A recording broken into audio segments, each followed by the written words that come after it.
Though everybody is talking about super El Nino and so on, and people keep showing this amazing plot of how the current temperatures are in the tropical Pacific are way above what we have seen for other El Ninos, but still you have to look at the forecasts which tell you what the models are saying. Of course, models are not perfect, and yet you want to know what the ranges are. So this is from Carbon Brief, which looked at the El Nino being on track for a new record in 2026. Even once warming is fully accounted for. So maximum forecast for relative Nino 3.4 anomaly, which as you remember subtracts the tropical mean warming, the RONI relative Nino 3.4 relative Nino index. So this is for July to December 2026 from 667 members of 14 models. Each model makes many simulations. So the global temperature analysis is just a small part of the work done. I'm not going to read that part. That's from the previous podcast on how temperatures are measured. But nonetheless, here we are looking at the temperature anomalies and the frequencies. 1982-83 record stood at 2.69 degrees centigrade. Weighted median for the current predictions stand at 3.09, which is way out of the range from here. And this is how the distributions look. There are a couple of them that are more gung-ho at this tail of almost 4.2 to 4.5 degrees centigrade.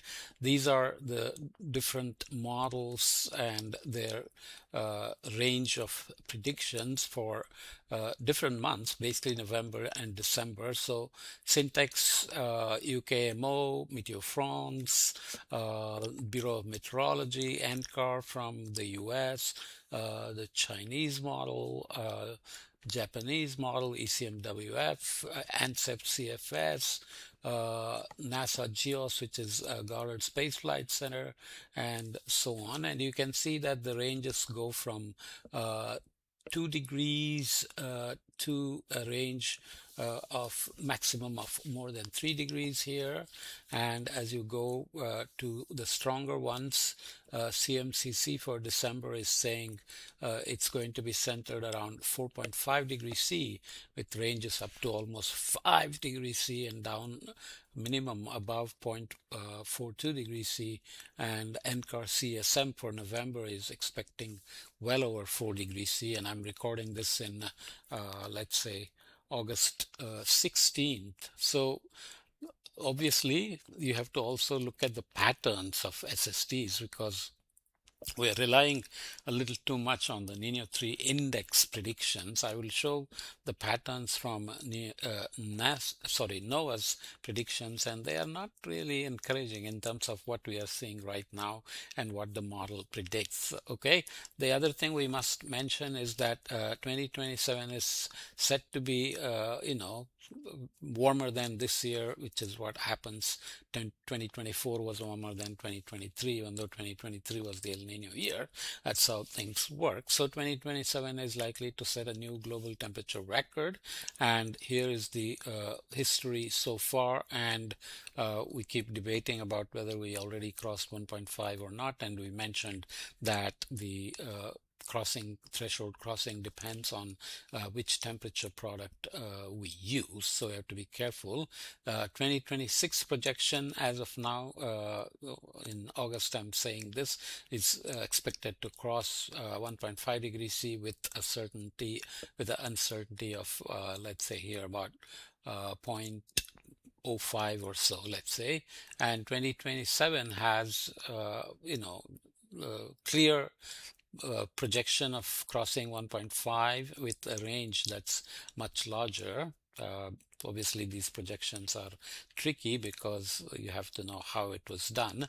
What Carbon Brief is doing, as we mentioned before, is simply averaging different products. That's not always the best way to do things, but it's as good as any. Just to understand whether we are seeing El Nino teleconnections, this is January to June 2026 per grid cell ranking compared to the 1940 to 2026 ERA 5 baseline years, temperatures. So that's the 87-year baseline. The rankings here go from warmest rank for 2026, 1 to 5, and coolest ranks for 2026, 1 to 5. So do you see any cool spots anywhere? Not really, but there are some that we see in other maps that, when you look at just anomalies, you see them. Ranking wise, this is shooting up here as one. Western US is boiling. Europe has been boiling. The pattern appears in the middle of the ocean as well. So there is, even here, you see a kind of anticyclone streams that are affecting the monsoon as well. My main point would be that here is the El Nino. This is the tropical Pacific. This is south, the upwelling zone, and these are not necessarily easy to predict in terms of, this is the West Pacific warm pool and maybe displaced ITCZ or so. This is South China Sea here. Do they correspond to El Nino teleconnections? Not necessarily. Some sort of a superposition of global warming and El Nino. Let's say El Nino is a mini global warming because it's belching out huge amounts of heat from the ocean that's been accumulating for a while. Let's say from at least 2023 El Nino. 2023 El Nino is not that far back. So to get another big El Nino so quickly, it's a quasi-biennial timescale that does exist in El Ninos, and yet we are having a really massive El Nino. So this is a full half-year average, whereas if you just look at June 2026, you begin to see coolest rank for 2026 anomalies. Some show up here over Russia, but and of course the North Atlantic warming hole appears parts of Canadian border here, and these are statistically significant even though there are always data issues, but you can see these still stand out. And for June, obviously the tropical Pacific lights up compared to the 6-month average, which you expect because at the beginning of the year El Nino was not in place. Right now Niño 3 or even Roni is quite strong, and you see this pattern here in the Atlantic, and some people claim that there is some kind of a PDO pattern, but actually looks more like the Pacific Meridional mode. But let's just wait for all the things to fall in place. These are rankings, not just anomalies. Okay, jumping to the updates by NOAA. NOAA usually does monthly updates, I think, but now it provided one. It's providing weekly updates, 3rd August, and then there is also one that came out on 10th August, which puts together recent evolution, current status, and predictions. So this is how they look. This is the Half-Miller diagram of going from Western Pacific to the Eastern Pacific. SST anomalies averaged over 5 north, 5 north, 5 south. West Pacific warm pool was warmer, and you had cooler SSTs at the end of 2025. The coasts were not so cold, Niño 1+2, but you can see that the eastward extension began very early on with some westerly wind bursts that you can see here. This is shown for the averages out to the end of July, and this is updated to the first week of August. They don't look so different, but you can see that the westerly wind bursts started very early on, and they became coupled and started to move east of the dateline pretty early on as well by April. This is why the warming also began to pick up very early on in March. The scales are not the same here, sorry about that. But you can see by this time in August, you have already very warm SSTs and SST anomalies here, which is what people are freaking out about in terms of super El Nino and what's expected in the coming months and so on. But this is a reminder that the predictions are a little bit all over the place. And what is even more important is the patterns matter for the teleconnections. So we have to be careful just focusing too much on Niño 3 itself. Okay, this is just to compare the 3rd August update and the 10th August update. Almost look the same, doesn't matter.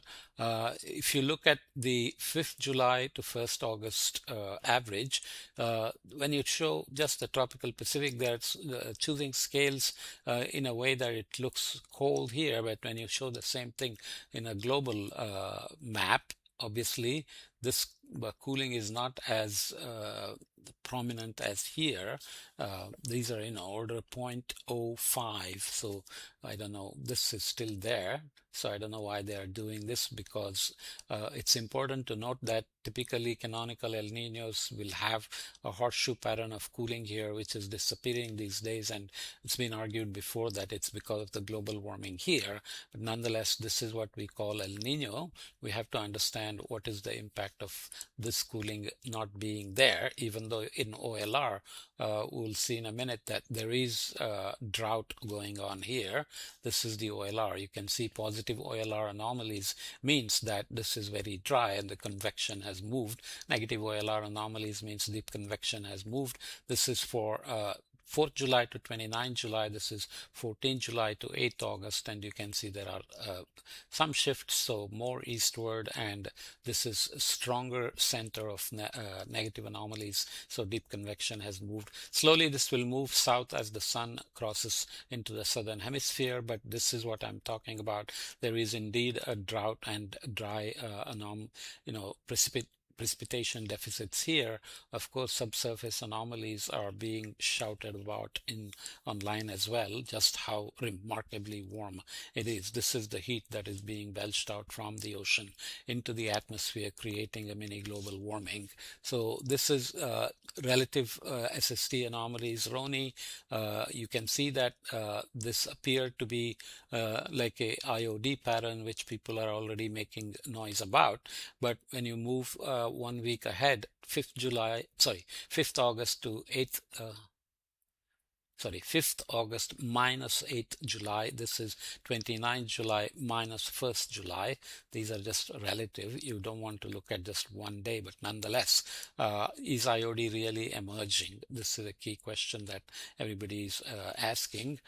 This got warmer in a month, continues to get even warmer in a month, and so on, as expected from this heat being pulled up. Remember that the trade winds weaken, upwelling weakens, but upwelling doesn't disappear, so you are still pulling up warmer waters and so on. Here are the predictions. Obviously, NOAA is still one of the weaker predictions, so it is remaining around 2 in the maximum, less than 2.5. 2.5 line is here. Some ensemble members jump out, but mostly they are all here. So latest 8 forecast members are warmer, somewhere here. Earliest 8 forecast members are here, and so on. But this is what you can look at. This is August, September, October, 26, September, October, November, on to next year, so February, March, April. Obviously, everybody is focused on the warming. These patterns don't look very impressive to me.